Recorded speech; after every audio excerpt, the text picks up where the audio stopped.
Senhoras e senhores, se preparem, ele está para chegar. O grande colecionador de histórias, devorador de vampiros, caçador de demônios, aquele que apenas um ser na Terra o faz tremer. O inimigo número 1 do Saci, Rogério Oliveira.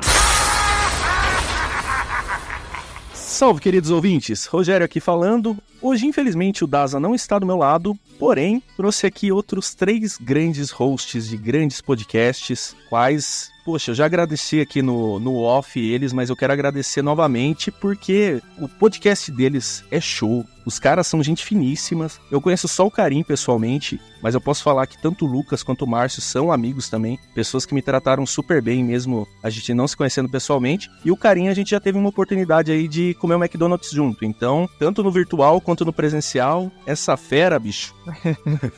Já somos quase família, né?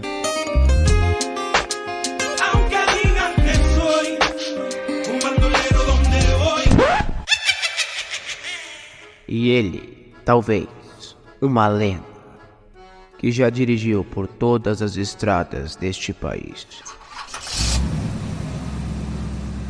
colecionando histórias e as perpetuando por onde passa. Diretamente da Rádio Sobrenatural, Márcio Coxa. E, assim, eu fiz essa puxada, tipo, o Domingão não é bem mais do Faustão, mas tem convidado de primeira viagem aqui na Hora do Pesadelo, que ele foi no Domingão do Hulk, né? Fora que ele tem um podcast sensacional, o cara é caminhoneiro e tem um podcast sobre relatos, Estrada Sobrenatural, e, poxa, a hora que ele começar a contar histórias aqui, vocês vão entender por que eu tô tão feliz desse cara tá nesse episódio especial hoje, que é o queridíssimo Márcio Coxa. Opa, boa noite, satisfação imensa aí em receber esse convite aí desses meninos.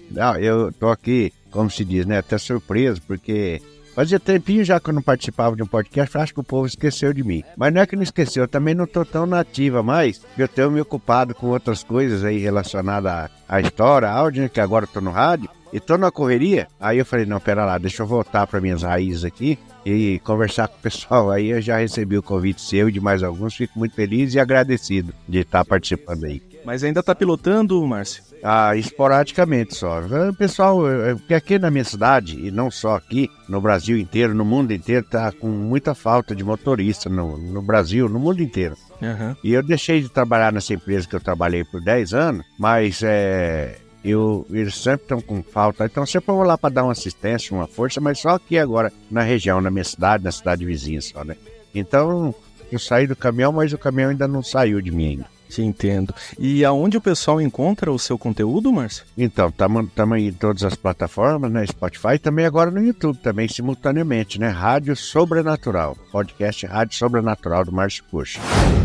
Agora nós vamos direto para a Europa, atrás de um homem, um colecionador de histórias, o profissional em captar e trazer a essência de uma boa história para dentro de uma mídia de áudio. Ele, o grande, o maior, Karim Matos. Poxa, eu vou começar por você, Karim, que é um amigo de mais longa data, tá? Porque eu pensei aqui numa dinâmica de quem veio mais vezes, ou primeira letra do nome, mas tá tudo bugado aqui, então eu vou começar pelo Karim, querido amigo do Espaço Indecifrável, que eu acho que tanto você quanto o Lucas foram 3 vezes, né? Eu acredito que sim, eu não sei, não perdi as contas. Mas mas é isso, tô aqui mais uma vez. Pra quem não me conhece, sou o Karim, sou do Espaço Indecifrável. O nosso podcast é o podcast Mistérios Sem Soluções. A gente também tá em todas as plataformas de podcast. O nosso podcast tem uma pegada um pouco mais narrativa, né? Então a gente utiliza muitos dubladores profissionais para ajudar na imersão nos episódios, e a gente vai trazendo também outros podcasters também que tenham histórias legais e assuntos interessantes, né? Assim como o Rogério já participou, falando da história dele e outros quadros do podcast. E a aura, assim, do nosso podcast é meio que nessa pegada, nessa temática, né? De mistérios, true crime, também ufologia, espíritos, todas essas coisas, né? Então é isso, estou muito feliz e esse episódio vai ser muito legal. Muito obrigado, muito obrigado. Ao lado de Rogério Oliveira está ele, o detentor de dono de locadora, que coleciona histórias dentro das poeiras de cada um dos VHS existentes neste país. Diretamente de Campo Grande, Lucas Verão. E Lucas, do Fita Magnética. Alô, Terráqueos, aqui é o Lucas Verão, do Fita Magnética. Quem não conhece o Fita Magnética, inclusive, acabamos de completar o episódio número 100 lá do Fita Magnética. Fizemos um especial de RPG lá, ficou legal pra caramba. No anos 90, a gente fez um universo dos anos 90, que os protagonistas são 3 crianças que tem que locar uma fita. E aí essa jornada atravessando o bairro inteiro, com vários percalços pelo caminho ali. Pode ser que eles encontram o velho do saco, pode ser que eles encontram um professor no meio do caminho, briga de bar, várias coisas assim, muito estilizadas ali dos anos 90. Então, foi um episódio que a gente fez com todo carinho. Tá mais, na verdade, pra uma radionovela, pra um audiodrama do que pra um RPG. Mas, enfim, recomendo demais vocês irem lá ouvir esse episódio especial que a gente fez com todo carinho. E é isso aí, bora falar de relatos hoje aqui, que eu tô curioso demais pra ouvir a história desses caras aí. Que é isso, hein, Lucas? Tá batendo de frente com Nerdcast, com Globoplay, hein? Audiodrama. Se já não bastasse o Karim, com toda a qualidade podcast, de dramaturgia que ele traz, agora você também. Eu tô começando a ficar... A diferença do carinha aí é que o cara tem dubladores profissionais, a gente é só a gente mesmo. Você chamou o Daza, né? Já é alguma coisa, tem DRT. Eu não tenho DRT ainda. Fica esse detalhe aqui também, tem participação do nosso querido Rogério e do Daza, e vocês vão ver a diferença de qualidade na dublagem quando aparece o Daza na história. O Daza é um...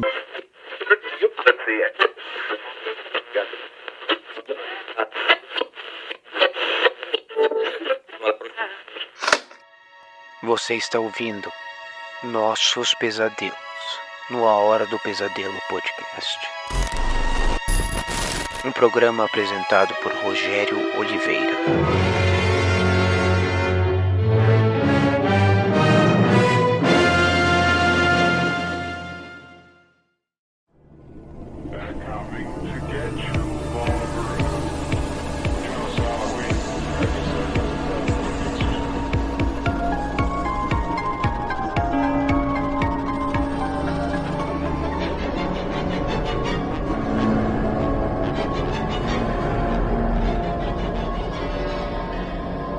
Você está ouvindo A Hora do Pesadelo Podcast.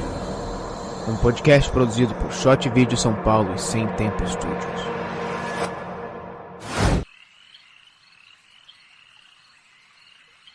Bom, como o Lucas também já falou aqui, esse é um episódio só de relatos. A gente vai chamar esse episódio de Nossos Pesadelos, então é o primeiro Nossos Pesadelos. E a ideia é sempre gravar nos meses festivos. Então esse vai ser o primeiro, e a gente vai entender um pouco a dinâmica aqui, mas a ideia é cada um aqui contar quantos causos conseguir contar, quantos relatos conseguirem contar, e o relato que achar interessante contar, e o que bater no coração. É claro que quanto mais... É que é difícil, hein? Porque o Márcio tem cada história braba que eu nem sei qual que ele considera mais braba, entendeu? E o Karim também, ele fala que não tem história pra contar, mas poxa, cara, se vocês entrarem lá no Spotify, lá no Espaço Indecifrável, e puxar pra cima, vocês vão ver que o cara já falou sobre tudo. Então, não sei o que eles vão contar aqui. Então, com certeza vocês vão pedir muito mais os nossos pesadelos. E eu também queria aproveitar e convidar vocês para conhecerem o meu canal lá, o Sem Tempo. Eu voltei a movimentar ele agora, eu fiquei um tempinho em hiato, me dedicando ao cinema aí, e também à Hora do Pesadelo. E agora eu tô voltando com ele, tô voltando com conteúdo novo, conteúdo diferenciado e tudo mais. Segue também o YouTube aí do A Hora do Pesadelo e também a página do Daza lá, Vinícius Daza. A Hora do Pesadelo Podcast em todas as redes sociais, então também não tem erro. Senhores, eu queria fazer uma votação democrática aqui, mas eu acho que a gente já sabe quem que é o primeiro que tem que começar contando história, né? Tem que ser o Márcio, a lenda. Com certeza. E eu também acho que a lenda aqui presente é você, hein, Márcio?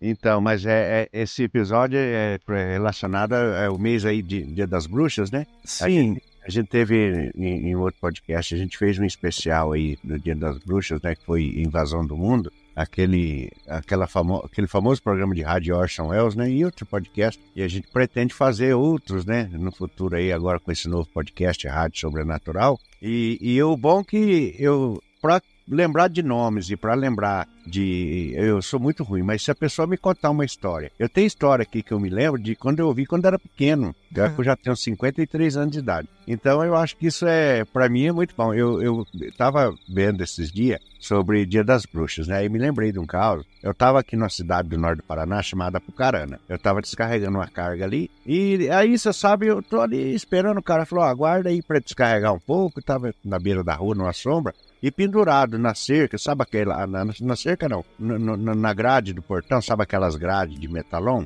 Um par de botas, sabe essas botas que a gente usa para trabalhar? O caminhoneiro usa muito para entrar nas empresas. Aí, rapaz, um par de botas secando para cima assim, sabe? Como se ela tivesse deixado ali para secar. Olha para você ver como que a história me chega. Eu tô começando a contar do comecinho para você entender como que é a contação de história lá no nosso podcast. Aí eu tô lá, tem mais outro caminhoneiro lá e a empresa estava fechada. E não tinha ninguém lá, o cara pediu para aguardar que depois do almoço o pessoal vinha descarregar a carreta. E eu tô ali esperando ali, o outro caminhoneiro também lá no caminhão, né? Um senhor que mora perto ali, na cidade chamada Marilândia do Sul, se não me engano. Aí eu tô ali, de repente, olhando aquele par de bota e vendo, novinha, cara, um par de bota, sabe, dessas que o caminhoneiro usa para entrar em empresa, ela é até um equipamento de segurança, né? Ela faz parte do IPI. É uma bota que ela tem um bico de ferro, assim, né? Quem trabalha em empresa sabe que bota que é que eu tô falando. Aí eu imaginei, falei, mas será que largaram essa bota, esqueceram essa botina aí? Novinha, cara, né? Aí eu falei, rapaz, eu precisando de um par de botas. Já engordei os olhos, né? Do par de botas. Falei, rapaz, ó, eu cheguei aqui era 6 horas da manhã, descarregou um caminhão aí, esse par de botas tá aí desde a hora que eu cheguei. Eu acho que pousou esse par de botas aí. Aí tá ali olhando aquele par aquela botina, ele fala bota, mas é botina. Aí chegou um funcionário lá da empresa, que logo após o almoço, falou, ó, o pessoal já chega para descarregar aí você já entra para descarregar. Aí eu perguntei, falou, viu, quem que esqueceu essa botina aí? Aí ele falou, rapaz, essa botina tá aí já faz uns 3 dias já. Aí eu falei, rapaz, eu vou pegar pra mim, novinha, cara, eu ia precisar comprar mesmo, né? Só usa pra entrar dentro da empresa, sabe? É equipamento de segurança. Aí o cara falou, ó, se quiser pegar aí, eu dei uma olhada, assim, mas novinha, ali, pendurada na grade ali. Novinha, o número que eu calço ainda é 42. Falei, rapaz, se não tiver ninguém, eu vou pegar essa bota. Aí o outro caminhoneiro falou, rapaz, eu também fiquei com vontade de pegar, só que o carro 39 não serve pra mim. Mas se você quiser pegar, pega, ninguém falou nada mesmo, tá aí, né? Mas nova a bota. O par de bota daquela hoje custa acho que uns R$90. Mas tava ali e falei, não vou deixar passar essa oportunidade. Aí peguei a bota, dei uma olhada, vi que ela tava mesmo nova. Aí falei pro outro caminhoneiro, falou, acho que eu vou ficar com essa bota assim. Aí o caminhoneiro falou, rapaz, mas você não tem medo de usar as coisas que os outros já usou? Eu falei, não, por quê? Tem medo. Porque rapaz, desde pequeno minha mãe falava, olha, usar roupa que os outros usou, usar sapato que outros usou e tal, essas coisas não... E começou ali a conversa, pra você ver, né? Do nada começa a conversa e do nada são um caos sobrenatural. Aí eu perguntei pra ele, falei, mas vem cá, mas por que você... Aí me interessei, né? Falei, não, porque minha mãe toda a vida ela contou pra nós que, ó, tem coisa que não pode a gente fazer, você sabia, Márcia? Eu falei, não. Ó, por exemplo, você tá com uma blusa assim, tá faltando um botão, aí a pessoa na pressa pega uma linha e uma agulha, vai lá e costura o botão sem tirar a roupa do corpo. Você sabe que não pode fazer isso? Falei, não sabia. Mas assim, eu já tinha ouvido falar, mas eu fui dando assim, linha pro cara pra ele. Então, minha mãe contava que se atrasa, cada ponto que você dá com a roupa no seu corpo, você atrasa um ano da sua vida. Eu falei, rapaz, não sabia não. Falei, tá, mas e essa questão da botina aí? Não, botina é o seguinte, rapaz, ó, você vai pegar uma coisa que outra pessoa já usou. E de repente vai saber se esse cara que tá aí não morreu. Eu falei, não, morreu, acho que não, de certo. Acho que ele foi algum caminhoneiro que molhou, veio pra descarregar, falou, ó, vou colocar a bota aqui. É o que eu tava imaginando, vou colocar essa botina secar, até que eu descarrego o caminhão. Na hora que eu for embora, eu pego a botina, né? E foi embora e esqueceu a bota ali. É isso que deve ter acontecido. Eu falei, é mesmo, né? Ó, a maioria do céu não usava não, ó, porque uma vez, eu vou contar a história pra você. Aí eu falei, ó, lá e vem, né? Eu vou contar a história. Ó, eu conto a história desse jeito mesmo, gente. Eu vou contar a história pra você. Uma vez, nós era pequeno e tinha na minha cidade uma senhora. Você sabe aquela senhora que a casa dela é uma bagunça, mas todo mundo gosta da mulher? Ela assim, ela benzia, ela cuidava dos cachorros, ela cuidava dos gatos, ela tinha planta de tudo quanto é tipo para fazer remédio na casa dela, ela sabia de todas as bênçãos, de todas as rezas, sabia de tudo. E muita gente, e ela era uma senhora assim, já de idade, Era uma senhora assim, como eu vou dizer, era uma senhora feia, sabe? A molecada se assustava. Então, cresceu-se ali nós achando que aquela senhora era uma bruxa. E, na verdade, essa senhora, ela era até parteira ali da época. Da cidade nossa era pequena e não tinha hospital. O hospital mais perto que tinha era aqui em Apucarana. Você veio daqui da minha cidade, dá mais ou menos uns 40 quilômetros. E essa senhora que era bezedeira, parteira, sabia de tudo.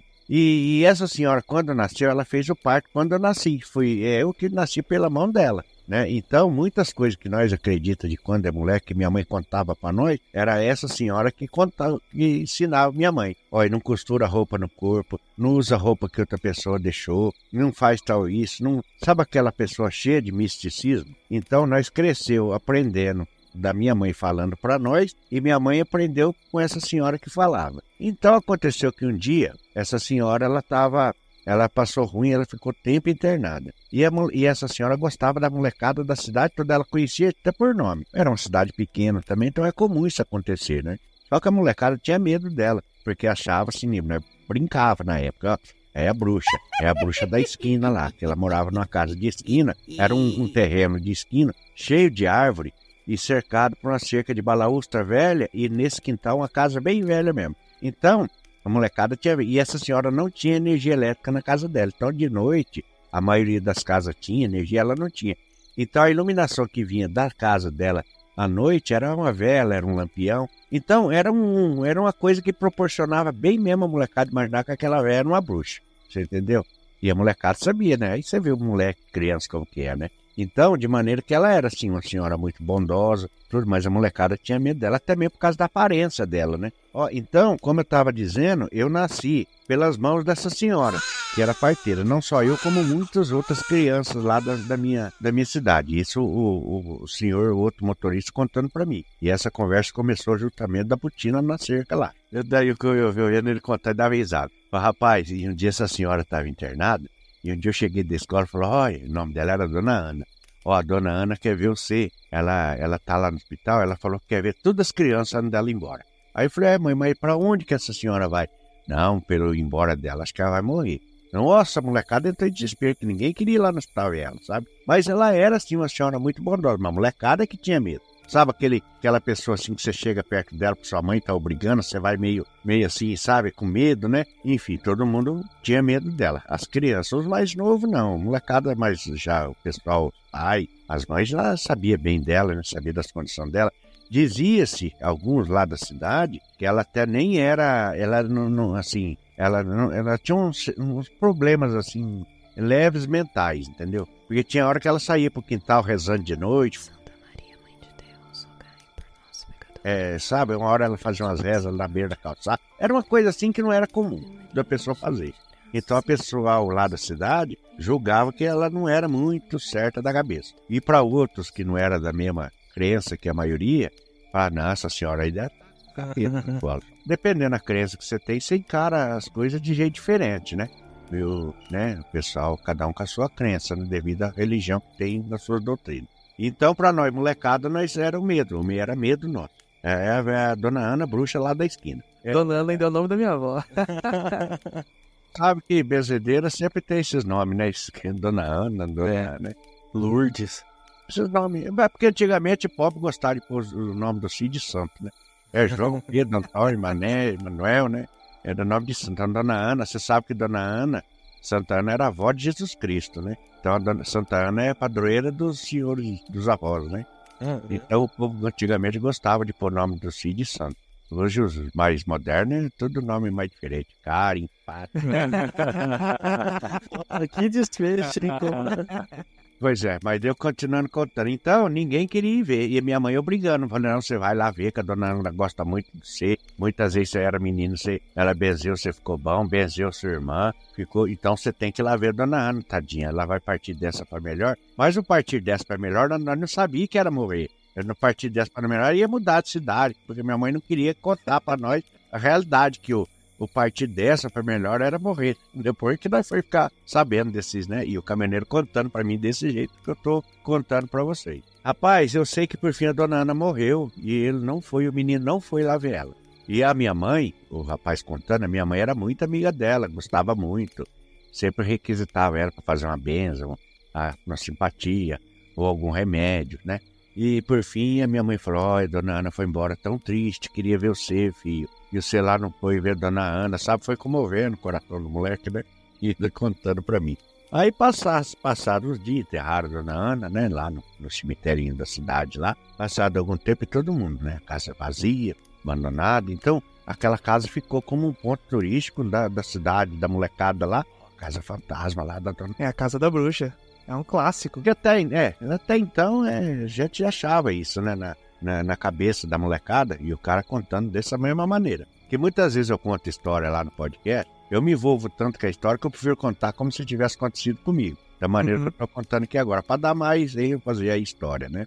Aí, rapaz, passado um tempo, na minha casa, o rapaz contando. Tô contando do jeito que ele me contou. E na minha casa tinha um fogão a lenha. E lá, todas as casas lá da minha cidade, demorou para chegar bujão de gás. Você vê, esse senhor que estava me contando, já tinha lá seus 65 para 66 anos. Em cidade pequena de bem interior, né? Então, demorou a chegar bujão a gás, demorou para chegar tudo. E em todas as casas tinha um bujão de gás. Um dia, Márcio, eu tô lá e eu lembro que naquela tarde eu passei na frente da casa da dona Ana, fiquei olhando. Sabe, me deu assim uma certa saudade da época que nós enchemos o saco dela lá, passando, às vezes a molecada tirava até um pouco de sal. Aquela noite, sabe, foi uma noite assim diferente, porque eu escutei assim lá do meu quarto, que era uma casa de madeira, e do meu quarto dava para ver pelas frestas da porta, se caso ela estivesse encostada, bem o rumo do fogão, onde minha mãe sempre estava cozinhando. Eu tô ali deitadinho, quietinho, escuro, já tarde da noite eu escuto o barulho de gente assoprando para acender o fogão. Sabe quando a pessoa sopra assim para acender o fogo?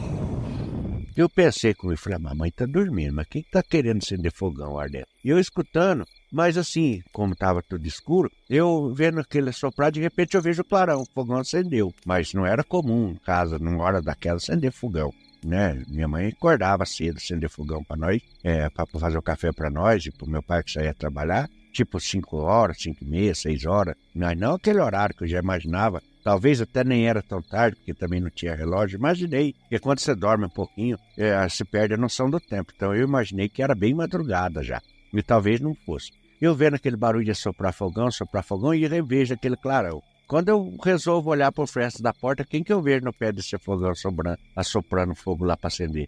Bem a dona Ana. Aquilo me deu um arrepio tão grande que eu fechei os olhos assim e me cobri com a coberta, sabe? Cobri com a coberta assim, olhando, meu Deus do céu, dona Ana tá lá na cozinha, dona Ana tá lá na cozinha, sabe? Foi dando aquele medo, foi dando aquele gelo, eu vendo clarão. Porque casa de madeira, que geralmente não tem fogo, se faz um clarão lá na cozinha, você vê na casa toda, né? Casa não tem forno, não tem nada. E eu vendo aquele clarão, e aí eu, sabe, não é que eu perdi um pouco o medo. Eu fui devagarzinho, eu abri um pouco a porta.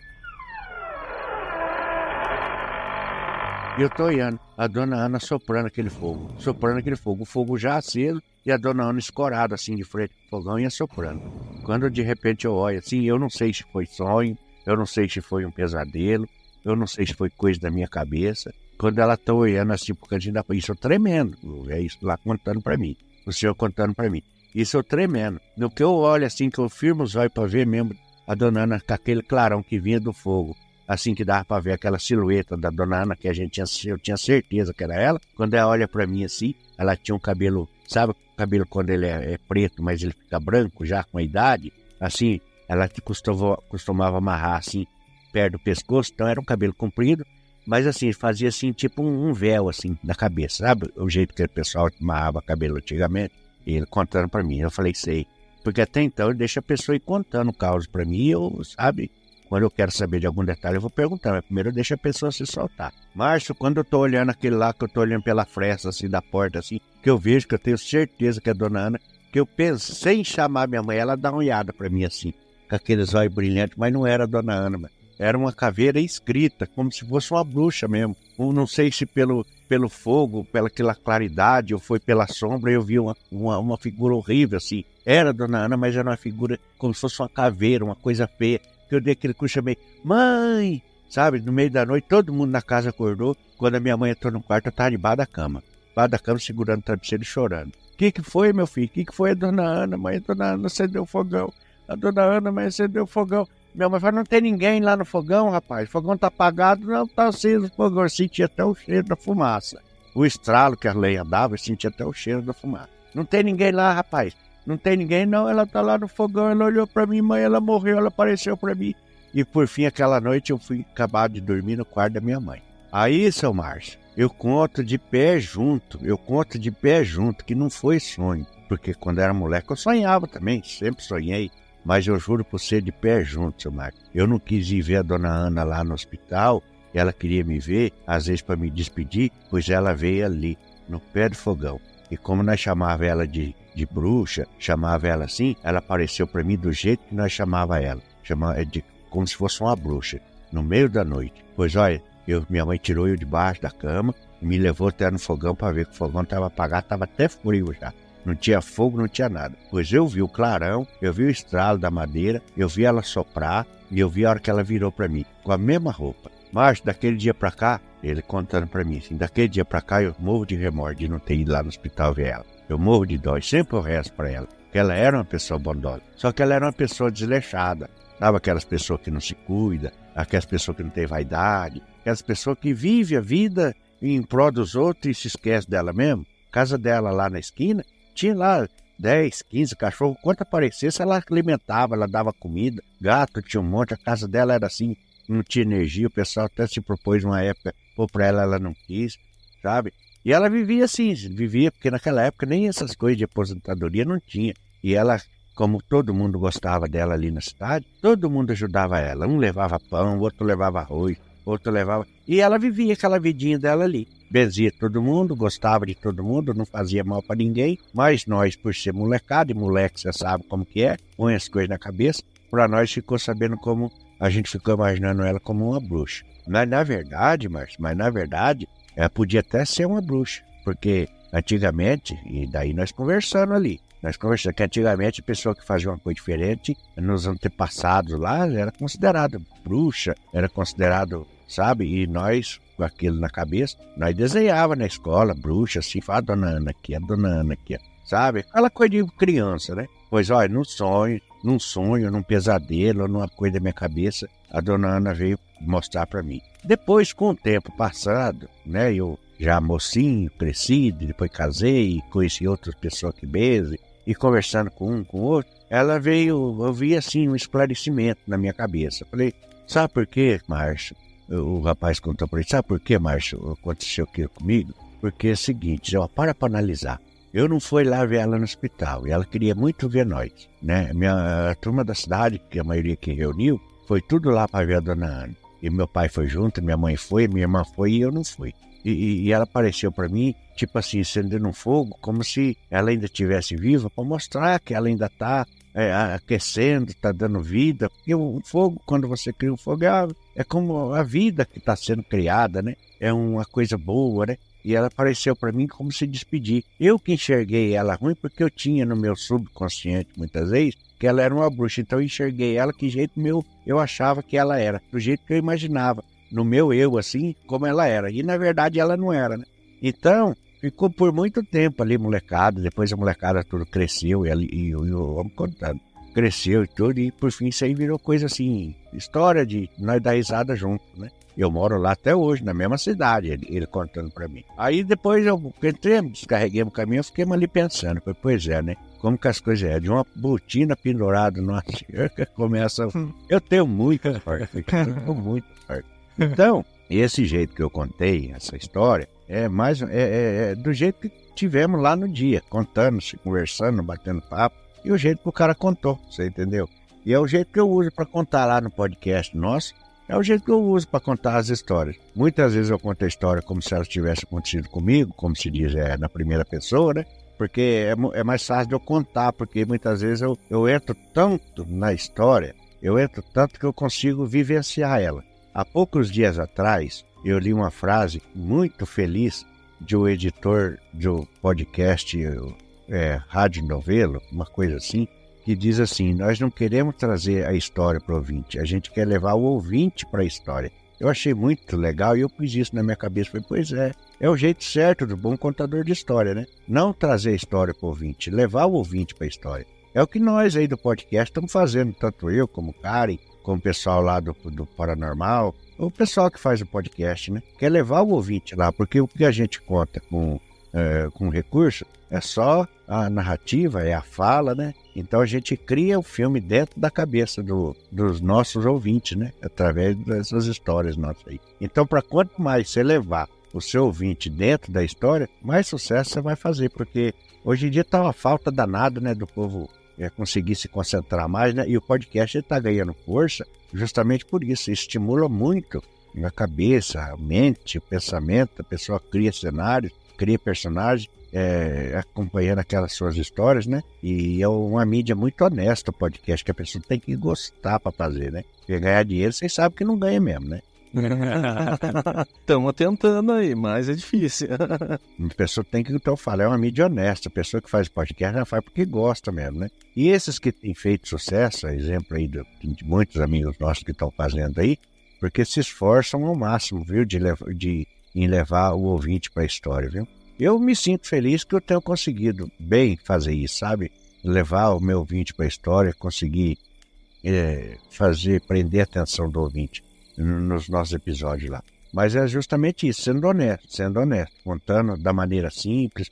Eu muitas vezes eu erro o jeito de falar, eu tenho erro de concordância, eu tenho o jeito caipira de falar, é meu jeito, não quero mudar nada.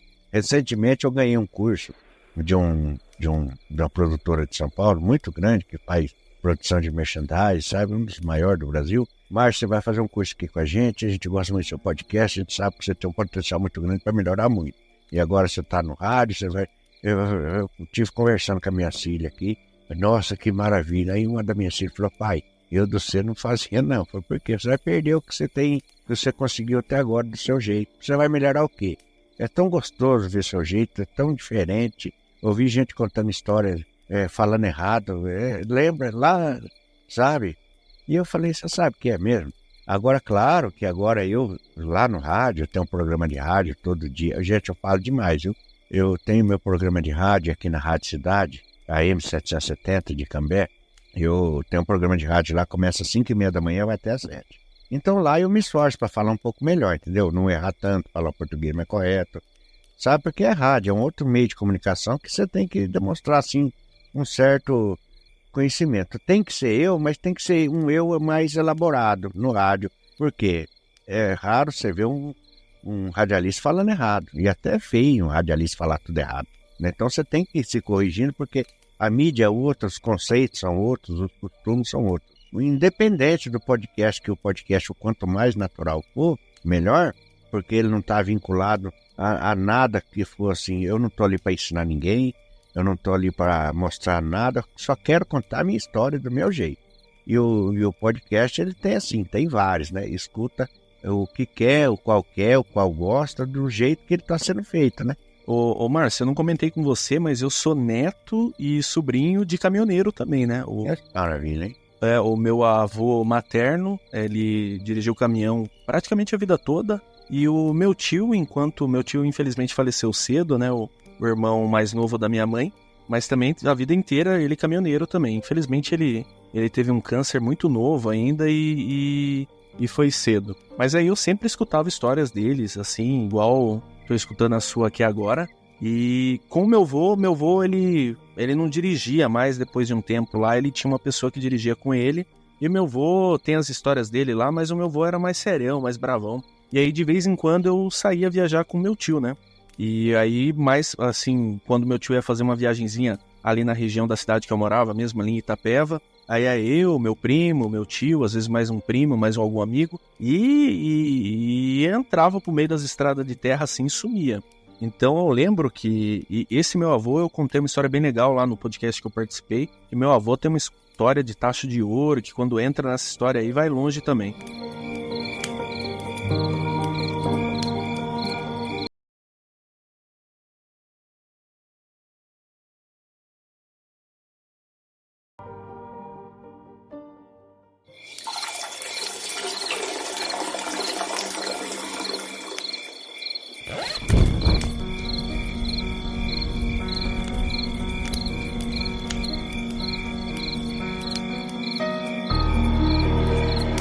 Agora,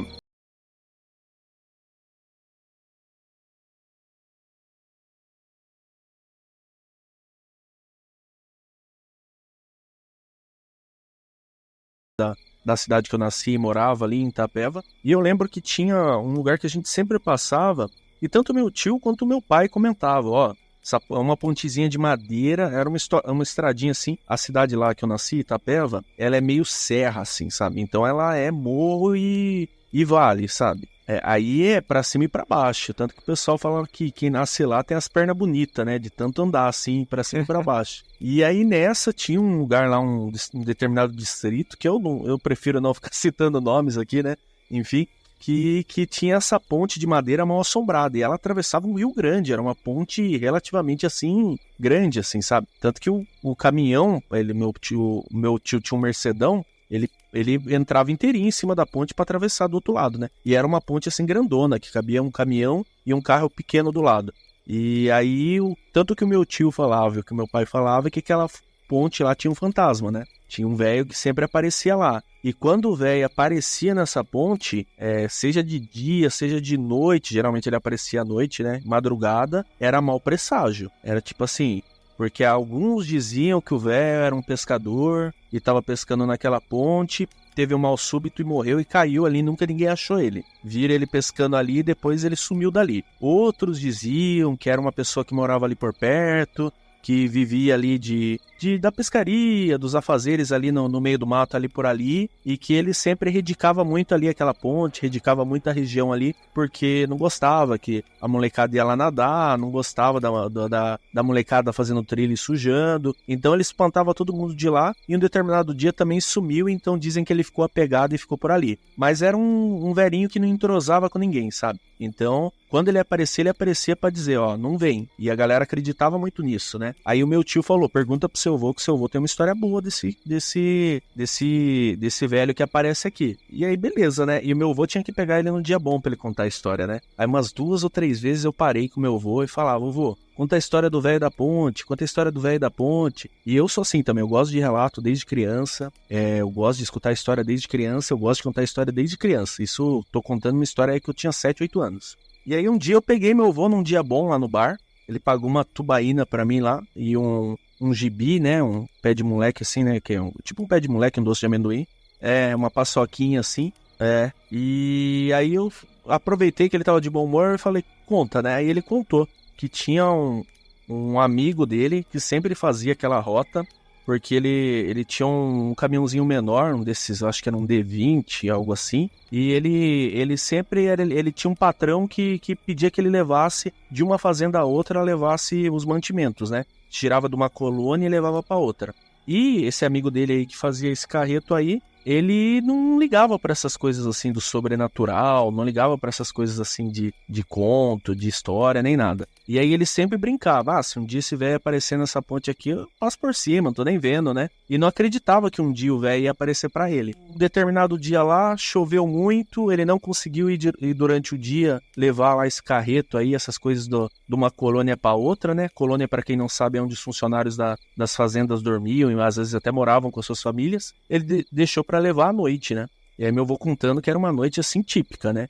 Lua cheia, tinha chovido o dia inteiro, então a cidade estava fria, tava aquela neblininha, propício para fantasma aparecer. E aí o cara passou lá e simplesmente o cara sumiu. Sumiu. Ninguém sabia o que aconteceu com esse cara. A última vez que falaram dele, ele tinha ido para lá. Aí foram procurar o cara no outro dia, viram que a ponte estava com um pedaço quebrado, e o rio era Rio Grande, tá? Rio assim de levar mesmo o carro embora. Aí já acionaram polícia, e aí já foram atrás, e aí tipo, não acharam um carro, assim, isso foi coisa assim de dias, né? Isso é anos 70, anos 80, sei lá, que a tecnologia e as formas de conseguir localizar rápido igual a gente tem hoje não eram assim, né? E aí, beleza, passou um tempo, a família ainda insistindo. Um determinado dia lá, um pescador achou o carro tombado, não sei quantos quilômetros rio para baixo. E não tava não tinha uma pessoa lá, não tinha um corpo, não tinha nada. E aquilo ali alimentou uma esperança na família, né? Porque a família sempre quer que encontrar a pessoa, né? E aí Aí o meu avô contando que a família pegou e começou a conviver muito naquela região para querer entender ali. Até que chegou num lugar lá, onde era um lugar de quilombo, um lugar assim do pessoal também que a família já vinha de anos e anos morando na mata ali. E tinha um cara do quilombo que falou, olha, a mata tem vários donos, né? E um deles é uma bruxa, né? Que mora aí, nunca ninguém viu ela, mas a galera sabe que ela mora aí, os mais antigos já viram ela. E quando a gente quer muito alguma coisa assim, quer muito que algo aconteça, o que a gente faz? A gente vai até em tal lugar aí da mata, deixa um presente pra ela e faz um pedido. E aí, se for do desejo, sei lá, de quem lá, da natureza, da bruxa ou do que for, você vai ter uma resposta, seja pro bem ou pro mal, né? Aí o meu avô contando que foi ele quem levou a família da pessoa no lugar, e a família deixou cachaça, deixou fumo, e deixou chocolate, coisa do tipo assim, nesse lugar da mata, e orou no pé da árvore lá pro amigo dele aparecer, né? Aí, tipo assim, beleza. Aí o meu avô falou, foi assim, foi a lua nova. O meu avô contava direito essas histórias assim, mas meu avô falou, foi a fase da lua mudar, era a lua nova, e vem a outra fase, acharam o velho perdido na mata. E aí o velho veio falando que ele tava passando pela ponte, o caminhão estourou um pedaço da ponte, ele perdeu o controle, ele sentiu que ia cair, aí ele olhou pro lado, o velho tava parado. E aí o velho deu sinal pra ele sair fora, só que não deu tempo. Ele pulou pra um lado, o caminhão caiu pro outro, o rio levou os dois. Aí ele passou um bom tempo desacordado lá, um pessoal ajudou ele, aí ele ficou desorientado por causa do trauma e de tudo. E aí foi isso aí, foi uns 30 dias pra achar o velho aí. Foi uns 30 dias, isso, né, há tempos atrás era difícil, né? E aí o cara se perde, o cara vai longe, vai parar em sei lá quantas cidades longe, vai bater no litoral quase, né? Aí o pessoal contava muito a história, tanto do fantasma da ponte, quanto do fantasma da bruxa que ficava lá na floresta lá. E quando você queria alguma coisa, era só pedir pra ela que ela, entre aspas, ajudava, assim, né? Que loucura, cara.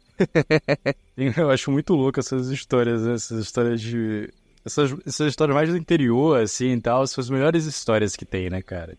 Acho muito louco, assim. Mas pronto...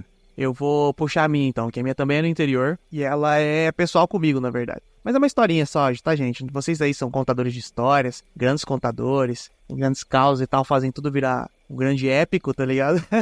O meu é uma coisa mais simples aqui, eu sou café com leite nesse episódio de hoje.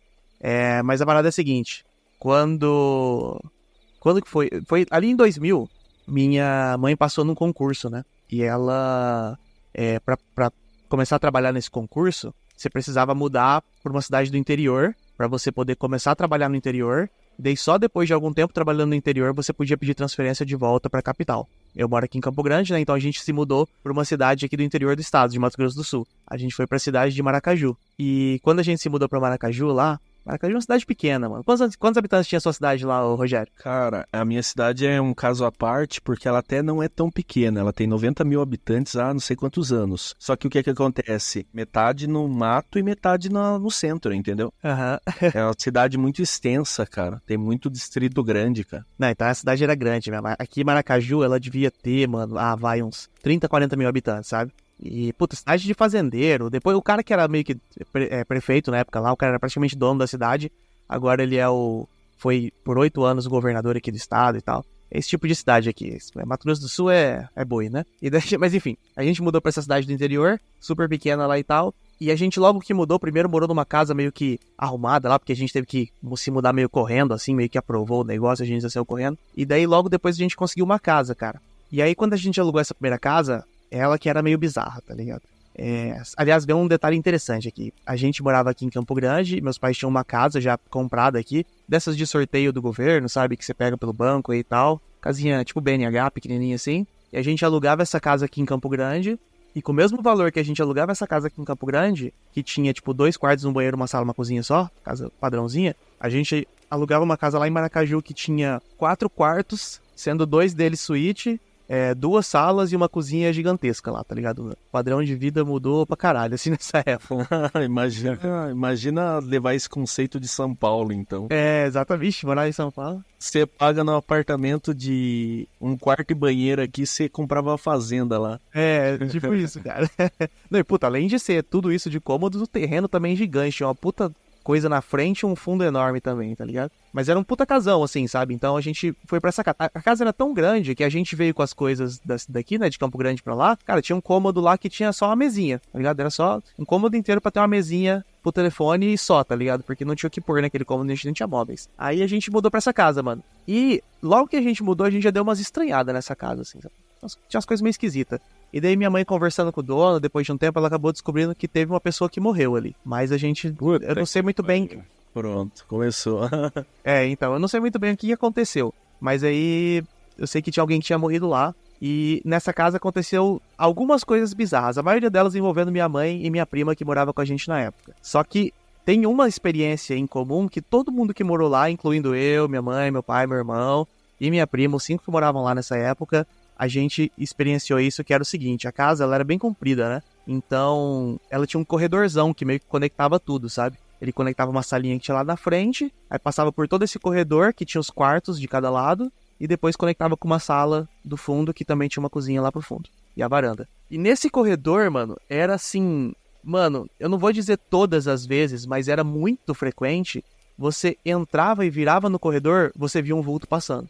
E ele passava como se fosse de um quarto pro outro, assim, tá ligado? Caramba. Era... Sabe quando você tá menos prestando atenção? Era quando acontecia, tá ligado?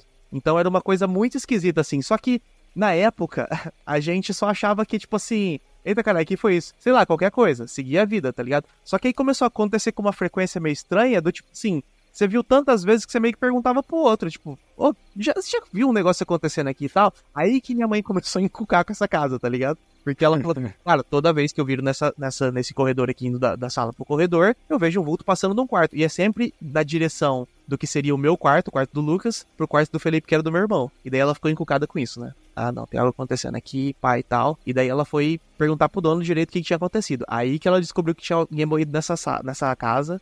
E ela ficou sabendo que foi uma idosa que morreu e que ela ficava ainda, além de tudo, nesse quarto do meu irmão. Nossa, sim. Em direção àquele quarto, tá ligado? Aí minha mãe já começou a ficar assim com essa casa e tal, e não queria mais morar ali.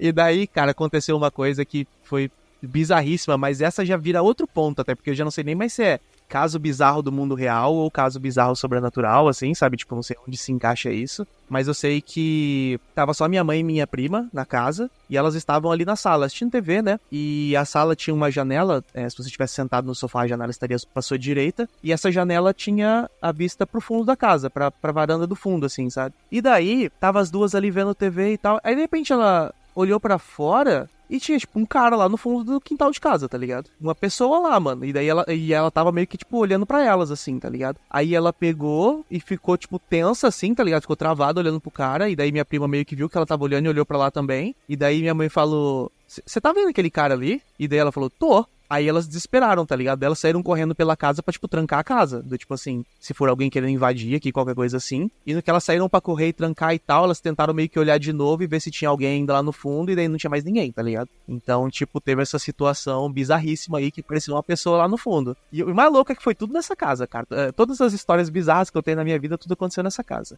E ainda, pra finalizar, tem uma outra história com a minha mãe, que ela tava dormindo, acho que era tipo num sábado à tarde, era num domingo à tarde, assim, sabe essa dormida que você tem depois do almoço, assim, tá ligado? E aí ela tava sonhando com eu não lembro se era uma prima dela ou uma tia dela, era algo assim, tá ligado? E, cara, ela tava lá dormindo, sonhando com essa tia, e aí ela sentiu, tipo, alguém puxando a perna dela, que ela, tipo, meio que caiu da cama, tá ligado? E aí ela acordou desesperada, assim, procurando por alguém, procurando o que aconteceu e tal, não sabia direito o que aconteceu. E aí, né, tipo... chamou meu pai, perguntou se foi ele que tinha feito alguma coisa e tal, deu uma olhada pela casa, e tava, sei lá, eu tava lá no computador, mexendo na internet de escada na época, qualquer coisa assim, tá ligado? Meu irmão acho que nem tava em casa e tal, e aí ela falou, cara, aconteceu alguma coisa errada, não sei, pá, ficou encucada com isso. Aí mais tarde liga minha avó pra minha mãe, tipo, no mesmo dia assim, sabe, no fim da tarde, à noite, não lembro, e fala pra ela que essa prima ou essa tia dela tinha morrido. E aí ela falou, cara, eu sabia que tinha acontecido algo, foi isso aí. E aí teve essa outra maluquice aí que aconteceu, cara, nessa casa. Todas essas coisas bizarras da minha vida aconteceu nessa casa. E aí o que aconteceu? A gente morou 1 ano nessa casa, deu até menos de 1 ano, na verdade, se for contar literal assim. A gente morou o ano de 2000 nessa casa. No ano seguinte a gente mudou pra outra casa ali em Maracaju mesmo. E depois mudou pra essa casa, nunca mais nada, cara. Nunca mais aconteceu nada de sobrenatural na minha vida. Então, eu fico com essa suspeita dessa casa aí. Tem uns lugares que o lugar é diferente, né? O meu conceito, o que eu aprendi é isso. Meu conceito, assim, é esse. Que tem lugares que eles ficam marcados por algum motivo. Tem lugares que eles centralizam alguma energia, alguma coisa inexplicável mesmo, sabe? Que é sempre assim, sabe? O carinho, antes de você contar a sua, eu vou contar uma rapidinha de novo minha aqui, porque... Boa, que a minha vai ser o grande finale aqui, então. Mas ó, só um detalhezinho pra fechar a minha história, é que alguns anos depois eu fui lá pra Maracaju de novo, que aqui, Maracaju é meio famosa aqui no estado porque ela tem um festival, é o Festival da Linguiça de Maracaju, é um puto evento que vem tipo, sei lá, Lua Santana. Tinha que botar uma linguiça no meio, né? Exato. Não, a cidade tem uma linguiça na entrada da cidade. Tem uma linguicinha cartunesca assim na entrada, tá ligado? E quando a gente foi nessa coisa aí de novo, visitar a cidade, isso já uns 5, 6 anos atrás, sabe? Bastante tempo depois. Eu e meu irmão pegamos o carro e falou, pô, vamos dar uma volta pela cidade e tal. A gente falou, vamos passar em frente à casa mal assombrada lá que a gente morava. Chegamos lá e não tinha mais, mano. Os caras demoliram a casa e construíram outra, cara. É uma casa mal assombrada. Quem sabe agora não é mais mal assombrada, né? Às vezes tirou as paredes, tirou tudo e voltou ao normal. Limpou, né? Tem que ver se é a limpeza certa, né, mano? Eu fiquei muito curioso de bater nessa porta dessa casa e perguntar se os caras tinham vulto lá também. Tem causa aí que, mesmo que demolindo a casa, ainda fica energia ali, né? O edifício Joelma mesmo é um exemplo disso aí.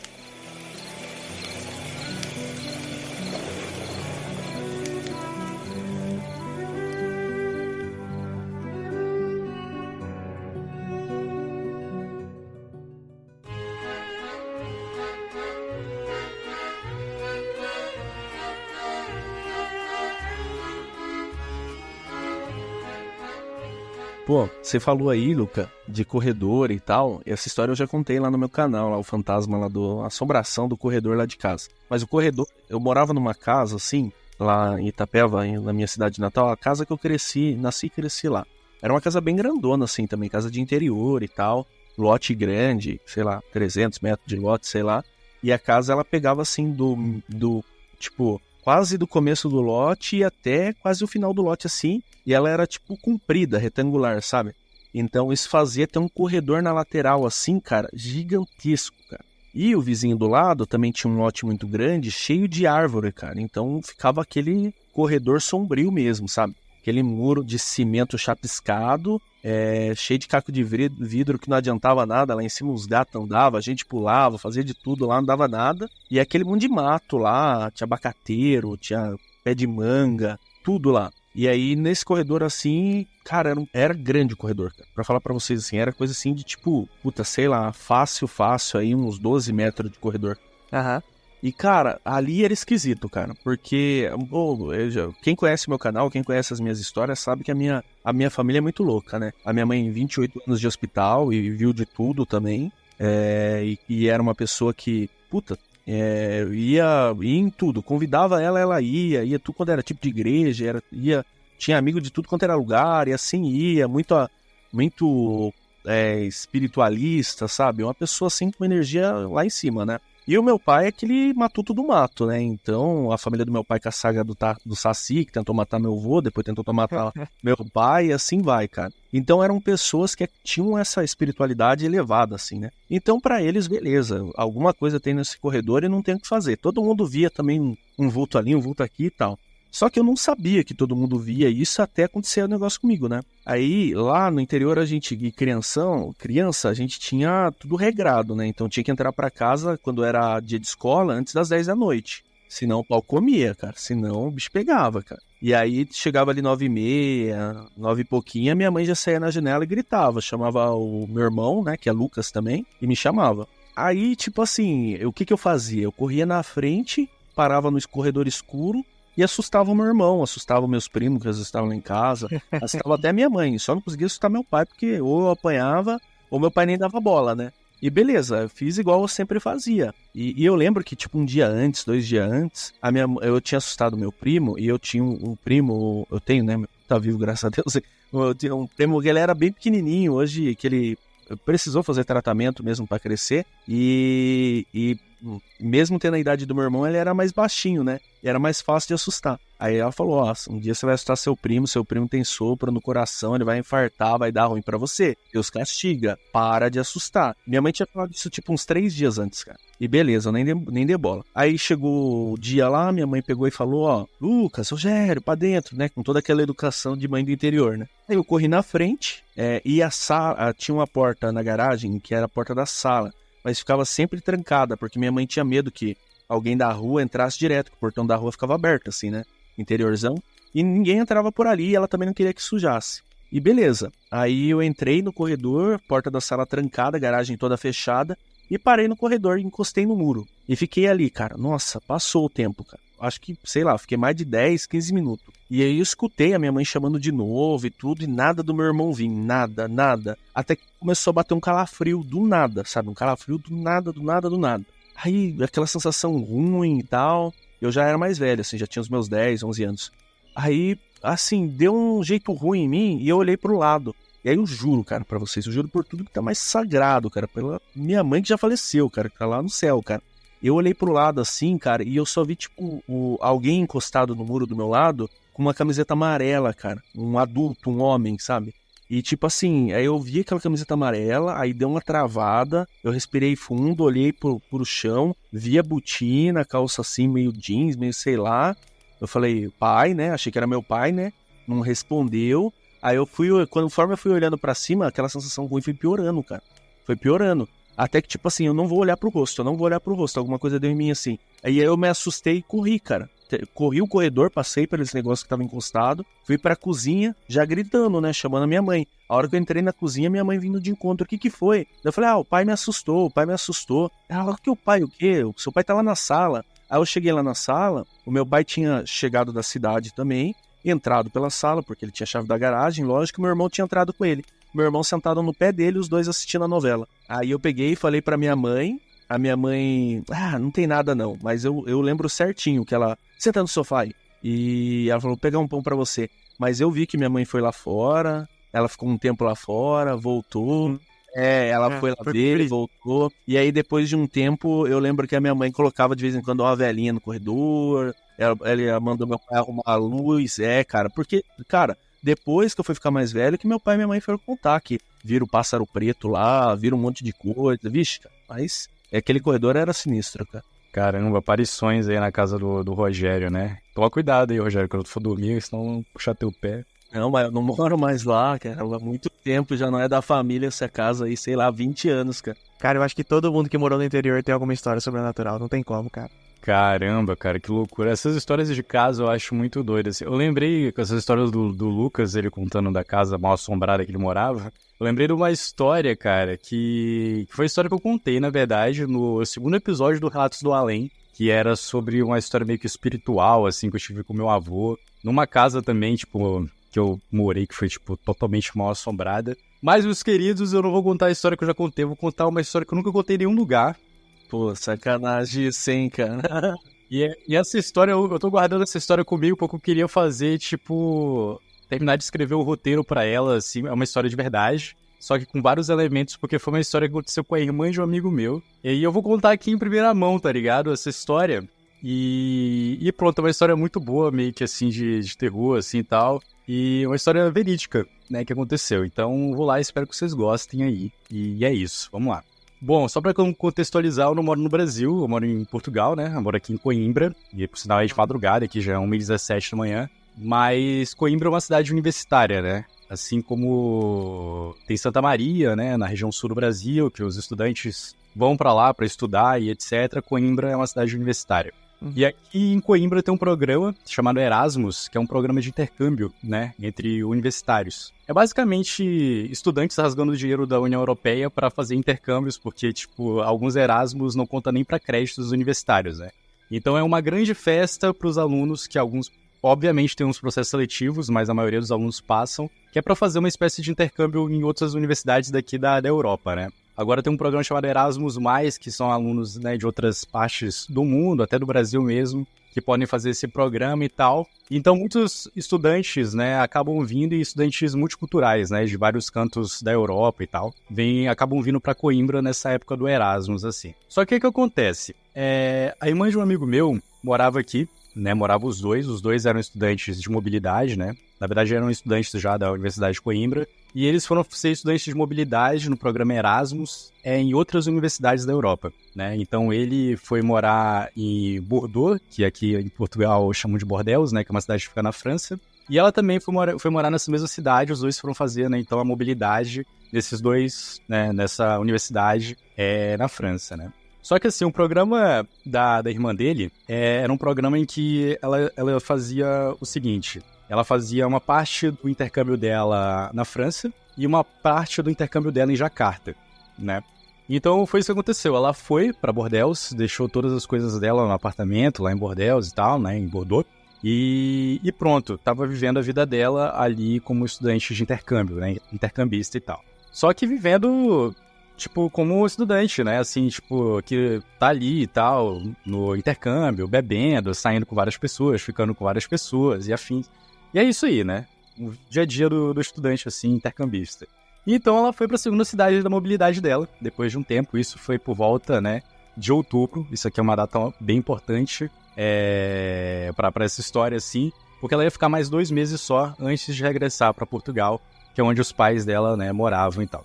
Então ela foi para Jacarta, ficou então, né, outubro até dezembro, né, pode-se dizer assim, morando em Jacarta e vivendo, indo para festa e etc.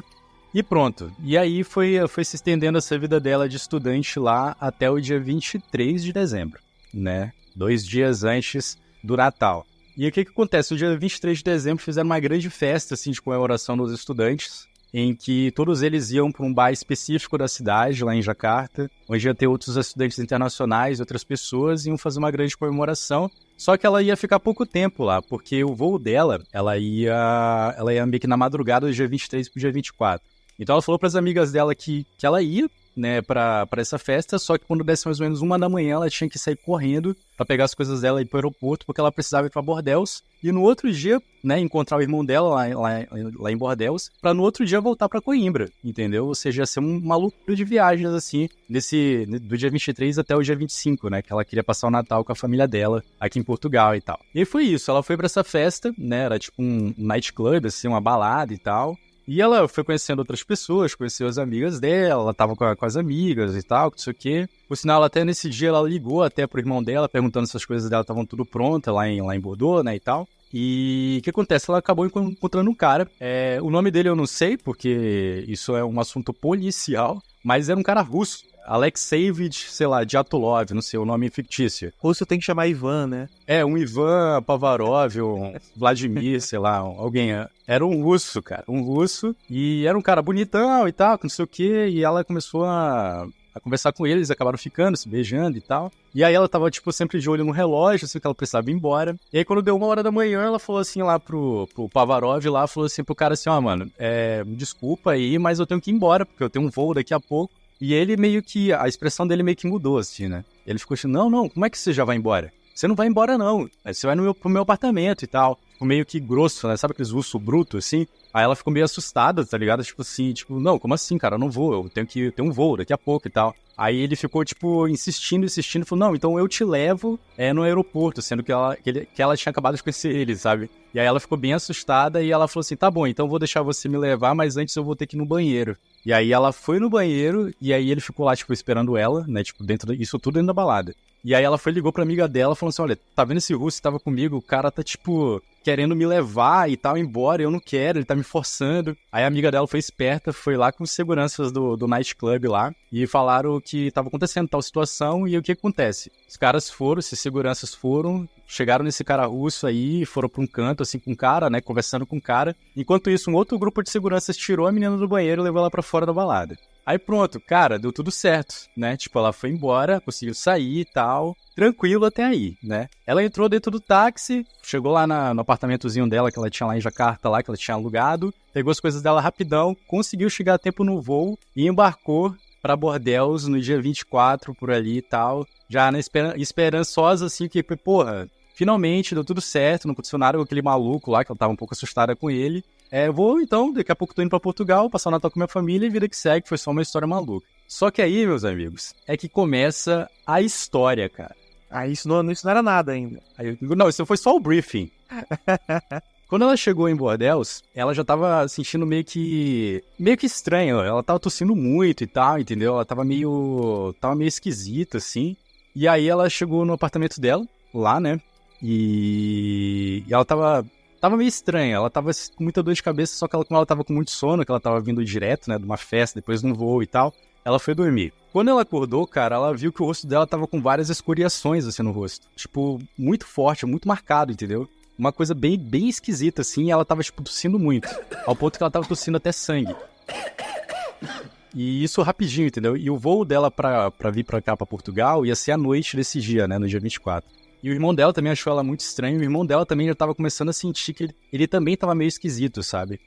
Depois que ela chegou, ele também começou a passar um pouco mal. E aí, o que acontece? Ela acabou indo pro hospital, porque ela tava muito mal. Ela foi pro hospital e tal, e a médica começou a consultar ela, que não sei o que, ela ficou lá no hospital, né? Passou um tempo, meio que isolaram ela, levaram ela pra um outro canto do hospital, de uma unidade do hospital, assim, e deixaram ela lá isolada, e começaram a fazer diversas ligações, e ela meio que via, assim, pela janela de vidro, né? Via, tipo, pessoas correndo e tal. Até que quando o médico chegou pra atender ela novamente, o médico já não tava com jaleco. O médico tava, tipo, com aquelas proteções, sabe, daquelas doenças de bactérias, tipo, aqueles negócios biohazard, assim, tá ligado? Tipo, mano, que porra é essa? Aí ela se assustou pra caralho. E aí, acompanhado desse médico, tinha uma menina que era da Força de Segurança da França, entendeu? E o que acontece? Essa mulher, ela chegou até com uma pasta, assim, preta e tal, foi interrogar ela, entendeu? E começou, tipo, a ser extremamente grossa com ela, perguntando: onde é que você tava? O que você tá fazendo? Por que você sabe por que você tá assim? Onde é que tá os corpos? Que não sei o que, que não sei o que. Aí ela: como assim? O que tá acontecendo? Meu Deus, o que tá acontecendo? Eu sou estudante, sou brasileira e tal. Conclusão, ela ficou, tipo, sendo interrogada por vários policiais lá na França e tal, dentro do hospital, e todo mundo com uma proteção louca com ela, até que essa senhora aí, que era do governo, e também a médica, falou que ela tava com uma bactéria muito sinistra no corpo dela, que era uma bactéria de decomposição, entendeu? E essa bactéria só dá em pessoas que tiveram contato em menos de 24 horas com um cadáver já decomposto, tá entendendo?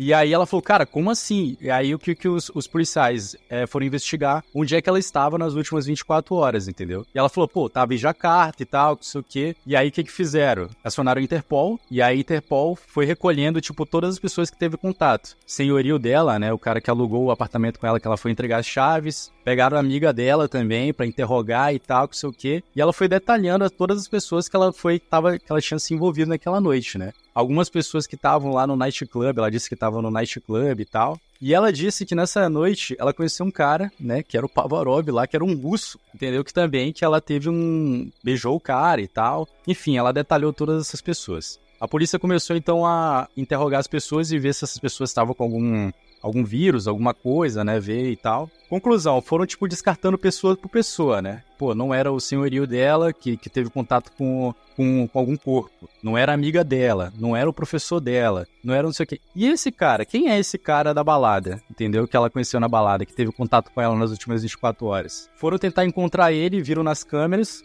e, tipo, não localizaram ele em canto nenhum. Ele não era estudante da universidade, ninguém conhecia ele.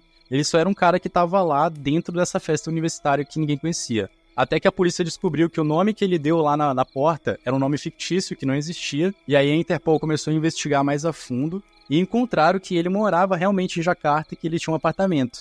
Entendeu? Então a Interpol foi lá, chegando no apartamento, tava um cheiro sinistro, assim, sabe? De podre, assim. E bateram na porta, ninguém atendeu. Perguntaram dos vizinhos, né? Se tinha alguém que morava naquele lugar. E eles falaram que sim, tem um rapaz que ele é russo, que mora aqui. Mas ele vem só às vezes, quando ele vem da Rússia, ele vem aqui e diz que tem uns animais aí dentro, tipo uns cachorros que ele cuida, ele vem alimentar os cachorros, mas ninguém vive nessa casa. Então a polícia, com mandado de busca e apreensão e tal, arrombaram a casa, cara. E o que eles encontraram, velho? 3 garotas mortas lá dentro, velho. Tipo assim, eram 3 garotas mortas. Elas estavam, tipo, penduradas em estado de decomposição, degoladas, entendeu? Tipo, todas estupradas, assim, todas mortas. E o que acontece? Esse cara, ele ele meio que sequestrava garotas, matava elas e guardava nesse lugar, entendeu? E aí ele fazia relações com elas, entendeu? E os corpos dessas meninas estavam todas nos sites de procura e tal, em Jacarta, então elas estavam todas desaparecidas, e eram todas meninas, assim, estudantes internacionais que tinham desaparecido, entendeu? Então estavam rolando investigações à procura dessas garotas, só que nunca chegavam a esse cara, né? E aí depois descobriram que a bactéria que tava na menina, né, na Júlia, no caso, era uma bactéria que veio através de um beijo, entendeu? Que esse russo, deu nela, entendeu? Porque provavelmente em menos de 24 horas ele teve um relacionamento com um desses cadáveres, entendeu? E aí o que acontece? Foram atrás do cara, quando eles localizaram ele tava na Rússia, né? E depois o Ministério Público da Rússia entrou em contato com a Justiça, com a Interpol e tal. Prenderam o cara, ele pegou prisão perpétua e tal, entendeu? E, cara, essa é uma história real, tá ligado? É uma história verídica, e quem me contou foi a própria Júlia com o pai dela, enquanto eles estavam tomando uma cerveja aqui embaixo, perto de casa. E conclusão, cara, ela teve que ficar ainda, tipo, umas 2 semanas ainda no hospital e tal, entendeu? Tem várias notícias sobre esse caso, assim, na televisão, assim, em jornais e tal. Saiu no New York Times também essa história. E é muito doido e tem muitos detalhes, cara. Eu não vou, tipo, me estender muito, porque senão vai ficar muito longo esse episódio, mas tem muitos detalhes. E eu nunca contei essa história em nenhum lugar, porque, tipo, é uma história tão cinematográfica que eu queria realmente documentar ela direitinho. Posso até conversar com o Rogério depois disso, pra, sei lá, cara, pra tentar fazer algo grandioso, assim, tipo... Ah, com certeza, cara. Com certeza. Mas é uma boa história, cara. É uma boa história. E é uma história bem aterrorizante, assim. E foi isso, cara. Não foi um Natal muito bonito, né, pra essa família. Mas eu fiquei com uma dúvida aqui, cara. Quando eles te contaram essa história, eles estavam sorrindo do rosto ou era uma situação tensa ainda? Era uma situação tensa, cara. É porque, tipo, essa parada de podcast, né? O Pedro, que era o meu amigo, porque agora todos eles estão morando no Brasil novamente, né?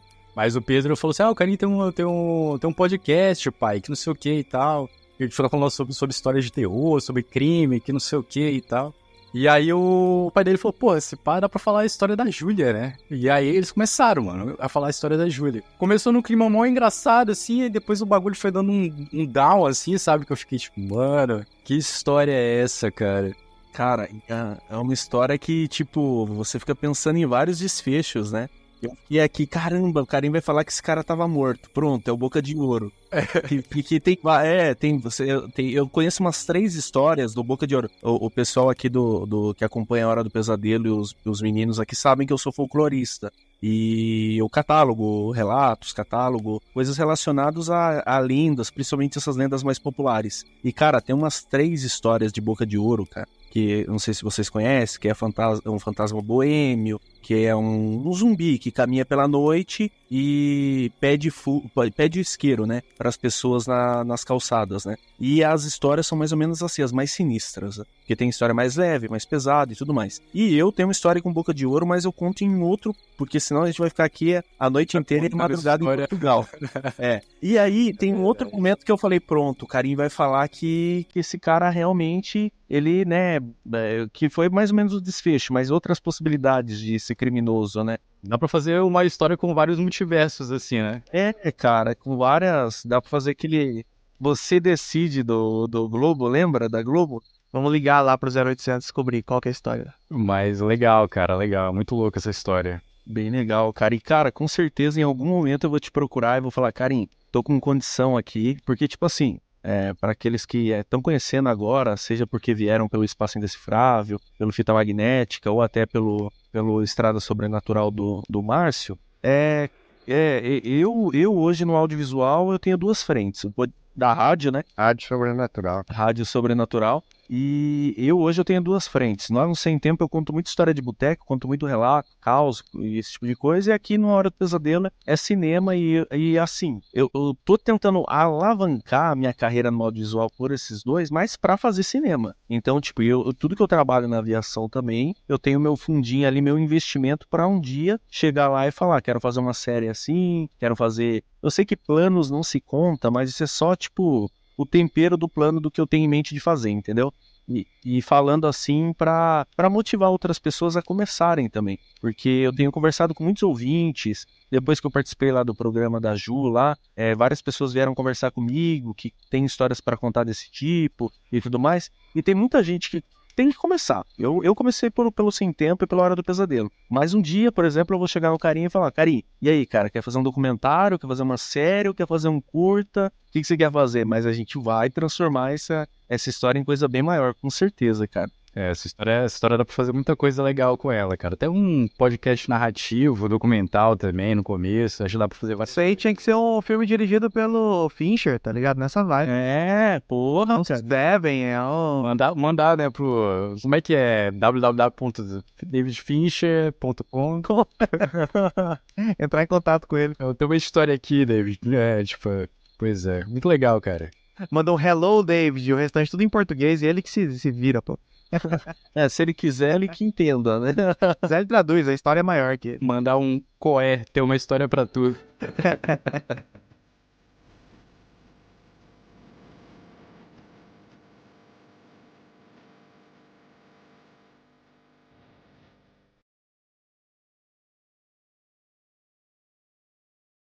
Mas, senhores, eu acho que depois dessa história não tem nem como... Eu não quero nem emendar outra história porque terminamos em alta, entendeu? E por ser o primeiro Nossos Pesadelos, e ainda vai ter as coisinhas especiais que eu e o Daz a gente está organizando para esse episódio aqui, então eu acho que o ideal é parar por aqui, até porque o Carinho lá, daqui a pouco é ele quem vai ver a Dona Ana, ou é ele quem vai encontrar com o Russo ali, porque... Aqui no Brasil é 9h30 da noite, lá é 1h30 da madrugada, é isso? Então, Aqui no Brasil, mais ou menos, né? Que pra mim aqui ainda é 8h30. cara, quantos fusos, né? Aí em Cambé, que horas, Márcio? 9h36. Então tá certo, então no mesmo fuso, Só eu tô errado mesmo. Que é isso, ninguém tá. Se for se basear em horário Zulu aí, tá tudo complicado, né, cara? Mas é isso, senhores. Gostaria de agradecer muito a participação de vocês. É legal estar fazendo esse especial com vocês. É uma pena o Daza não estar aqui hoje. Se vocês quiserem ver uma das histórias do Daza, entre lá na Hora do Pesadelo Podcast ou no Vinícius Daza no Instagram. Vai ter um link que vai levar vocês pro último curta-metragem que o Daza produziu, que é uma história de terror, meio folclore, meio folklore, que se chama Seiyusi. E aí vocês vão ver o talento do menino e uma história que com certeza ele contaria aqui hoje. E é legal estar com os meninos aqui, com o Lucas, com o Karim e com o Márcio, porque, poxa, eu comecei escutando vocês, então é muito satisfatório hoje ter contato com vocês e poder gravar esse especial. Eu tenho certeza que os ouvintes aqui, os novos e os ouvintes já de casa da Hora do Pesadelo vão curtir muito esse especial. E é só o primeiro, logo a gente vai planejar novos, contando a história ajustada e assim vai. Senhores, o sol já tá para nascer, então quero que vocês façam aquela despedida já, orientando a galera a conhecer o conteúdo de vocês, que é muito foda. Bom, então eu vou falar o seguinte pra vocês. fitamagnética.com.br é o nosso site, lá você encontra tudo do Fita Magnética, tem o nosso Instagram, tem o nosso Spotify, tem o nosso Twitch que a gente faz live, é tudo lá, você encontra o hub de conexões. Também a gente acabou de lançar aí o nosso especial, episódio número 100, que é o episódio de RPG nesses anos 90, com os protagonistas são essas crianças, nesse universo que é cheio de referência, tem muita nostalgia. Você que viveu ali os anos 90, vai passar, tipo, a cada minuto falando assim, puta, isso aí é muito anos 90, nossa, isso aí é muito quando era criança, ou tipo, esse tipo de coisa assim. E pra você que é mais novo aí, ó, nasceu depois dos anos 2000, ouve lá pra você entender mais ou menos um pouco da maluquice que era os anos 90, tá ligado? Então acho que é um programa que ficou legal pra caramba aí, e acho que é um negócio meio novo, hein, falar pra vocês aqui, não conheço, pelo menos não conheço muito popularmente alguém que fez um RPG tão pé no chão e tão aleatório, assim, falando, e tão brasileiro também, né? Tudo muito Brasil, assim, tá ligado? Então, recomendo demais vocês irem lá ouvir o nosso episódio especial. Mas se você não conhece nada do Fita também, pô, vai lá conhecer, cara. A gente tem episódio pra caramba, a gente fala sobre cinema, fala sobre série, sobre esse universo pop, mais ou menos no geral, assim. Temos vários quadros que já estão consagrados lá, tem o Anos Fodas, tem os filmes D, que a gente fala desses filmes de diretores, tem do cinema pras rádios, que é falando sobre música e cinema. Então, tipo, 100 episódios, né? Conseguimos aqui chegar nesse número, então tem episódio pra caramba pra vocês ouvirem lá, vão conhecer. Parabéns, cara. O trabalho de vocês é foda, né? Nem vou falar muito porque chovendo no molhado, cara. Muito obrigado. Karim, depois dessa história, cara, ainda tem fôlego aí, cara? Boa, eu queria agradecer, obrigado Rogério pelas palavras, queria agradecer também a presença aí de todos, do Márcio, do Lucas, muito legal estar participando do podcast com vocês. E é isso, sobre o Espaço Indecifrável, vocês podem achar o Espaço Indecifrável então em todas as plataformas de podcast, é só digitar, né, Espaço Indecifrável, ou então entrar no nosso site, espaçoindecifrável.com.br, que tem todos os nossos links também por lá. E o nosso podcast, assim como eu falei no começo, é um podcast narrativo sobre mistérios sem soluções. Então a gente narra muitas histórias legais ali, sempre trazendo um conteúdo imersivo, né, que é um pouco diferente, assim. E pronto, eu falei que a gente também trabalha com essa parte, né, dos dubladores, das atuações, justamente para dar essa imersão, né, dentro dos episódios e tal, e sempre também trazendo alguns convidados, tipo o Rogério, por exemplo, o Márcio, que também já participou do nosso podcast, para contar suas histórias, que é muito legal para os nossos ouvintes. E é isso, obrigado mais uma vez, e a gente se vê aí no algum próximo episódio aí, desse mundo da podosfera. Valeu, Karim. Vida longa ao Espaço Indecifrável, vida longa aos novos projetos aí, cara. Obrigado mesmo aí por todo o apoio lá desde o começo, cara. Lembro quando eu comentei com você que eu ia começar o podcast, quando eu mandei o link do meu canal pra você e, cara, você com certeza foi um dos caras assim que, putz, cara, falou de coração, só vai e tamo aí, cara. Tamo aqui junto hoje fazendo conteúdo e ainda vem muita coisa pela frente. Obrigado, Rogério. Márcio? Cara, sem palavras, cara, ter a sua participação aqui é uma honra e com certeza a gente quer você para outros episódios aí, hein? Não foge de tu, hein? A honra é minha de estar participando e agradecer o convite aí, de participar. Eu tô sempre por aqui, chamou, eu sou que nem arroz de festa, chamou, eu vou mesmo. Agradecer aí bastante e aproveitar e mandar um grande abraço pro Karim, participei do podcast dele. Faz tempo que a gente não se conversa, né, cara, essa correria nossa doida aí. Mas a gente sempre tá por aqui, né? Precisando, a gente tá aqui. Sabe, eu não estou muito participando dos grupos também, porque como que eu vou explicar? Você sabe que eu tô numa correria, porque agora com o negócio de rádio e correr atrás, mudou totalmente a minha vida, que até então era mais calma, era só trabalhar dirigindo, pensando, contando história, ouvindo história. Hoje eu tô correndo atrás de muito mais coisas e tô me perdendo um pouco nas coisas. Inclusive nos bate-papo com os amigos do pessoal dos grupos. Mas eu tô sempre aqui no celular, com o celular na mão. Gente, agradeço imensamente o convite. Para quem quer conhecer o nosso podcast lá, é o podcast Agora Rádio Sobrenatural.